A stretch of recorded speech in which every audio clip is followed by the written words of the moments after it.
રાજ્યની અંદર ફરી એક વખત માવઠાની શક્યતાઓ છે।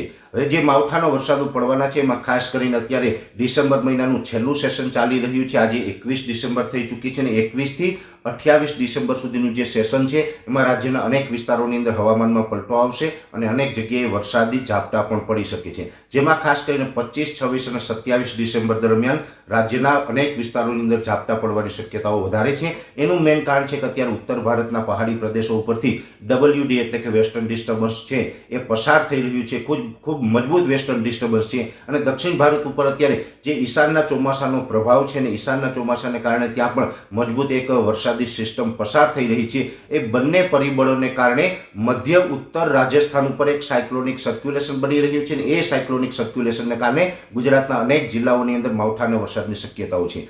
ખાસ કરીને 22 ડિસેમ્બરથી ગુજરાતના અનેક જિલ્લાઓની અંદર વાદળછાયું વાતાવરણ થવાનું ચાલુ થઈ જશે। વાદળોથી છે ગુજરાત ઘેરાઈ જશે અને આ ધીમે ધીમે વાદળો ઘેરાતા જશે એટલે 25, 26 અને 27 ડિસેમ્બર એ 3 દિવસ એવા હશે કે રાજ્યના અનેક જિલ્લામાં માવઠાના વરસાદ પડે તેવી શક્યતાઓ છે, જેમાં સૌથી વધારે તીવ્રતાની આશંકા છે એ છે રાજસ્થાન બોર્ડર લાગુ વિસ્તારો, જેમાં સાબરકાંઠા, બનાસકાંઠા અને અરવલ્લી જેવા વિસ્તારો છે તેમાં માવઠાની તીવ્રતા વધારે રહેશે। આમ જોવા જઈએ તો જે ઉત્તર ગુજરાતના તમામ ભાગો છે, જેમાં મહેસાણા હોય, પાટણ હોય, સાબરકાંઠા હોય કે બનાસકાંઠા હોય, 4 જિલ્લાની અંદર માવઠાના વરસાદો થાય તેવી શક્યતાઓ છે। અરવલ્લી, મહીસાગર, દાહોદ અને ગોધરા આ જિલ્લા છે એમાં પણ હળવાથી સામાન્ય અને અમુક જગ્યાએ ભારે ઝાપટાઓ પડે તેવી શક્યતાઓ માની રહ્યા છે। ગાંધીનગર, અમદાવાદની અંદર બહુ ભારે ઝાપટા પડે તેવી શક્યતાઓ નથી, પણ છૂટાછવાયા ઝાપટાઓ અને છાટાછૂટી ચાલુ રહે તેવી શક્યતાઓ માનીને ચાલવાનું છે। એ સાથે દક્ષિણ ગુજરાતની વાત કરવા જઈએ તો દક્ષિણ ગુજરાતની અંદર વલસાડ, ડાંગ અને નવસારી આસપાસના અનેક વિસ્તારો એવા હશે કે ત્યાં હળવાથી સામાન્ય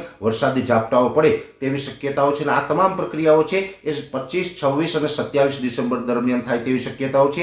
એવી જ રીતે સૌરાષ્ટ્ર, કચ્છમાં જોવા જઈએ તો ઓલરેડી કચ્છ છે એ 5-6 દિવસ માટે વાદળોથી ઘેરાયેલું રહેશે। કચ્છની અંદર કોઈ ભારે ઝાપટાઓની શક્યતાઓ નથી, પણ ચોક્કસથી વાત છે કે કચ્છના પણ છૂટાછવાયા વિસ્તારની અંદર હળવા સામાન્ય ઝાપટાઓ પડે તેવી શક્યતા અત્યારે અમે માની રહ્યા છીએ। સૌરાષ્ટ્રના તમામ ભાગોની અંદર વાદળછાયું વાતાવરણ થશે, પણ સૌરાષ્ટ્રની અંદર બોટાદ અને ભાવનગર એ સાથે અમરેલી જિલ્લાના અમુક વિસ્તારો છે કે ત્યાં હળવા સામાન્ય અને અમુક જગ્યાએ મધ્યમ ઝાપટાઓ પડે તેવી શક્યતાઓ છે। સૌરાષ્ટ્રના બોટાદ, ભાવનગર અને અમરેલીને બાદ કરતા બીજા વિસ્તારો છે તેમાં માવઠાની શક્યતાઓ ઓછી છે, પણ એક વધારે પડતા ઘાટા વાદળ થશે એને કારણે કોઈ જગ્યાએ છૂટાછવાયા અમુક જગ્યાએ છાટાછૂટી થાય એ અપવાદરૂપ રહેશે। એટલે ઓલ ઓવર જોવા જઈએ તો આમ તો ઉત્તર ગુજરાતને આની અસર વધારે થશે। ઉત્તર ગુજરાત અને મધ્યપ્રદેશ બોર્ડર લાગુ વિસ્તારના જે વિસ્તારો છે, જે જિલ્લાઓ છે એને આ માવઠાની તીવ્રતા વધારે અનુભવાય તેવી શક્યતાઓ છે। બાકીના વિસ્તારોની અંદર હળવા સામાન્ય માવઠા જોવા મળશે। એટલે ખાસ કરીને આવનારા દિવસમાં એટલે કે 25, 26 અને 27 ડિસેમ્બર 2024 દરમિયાન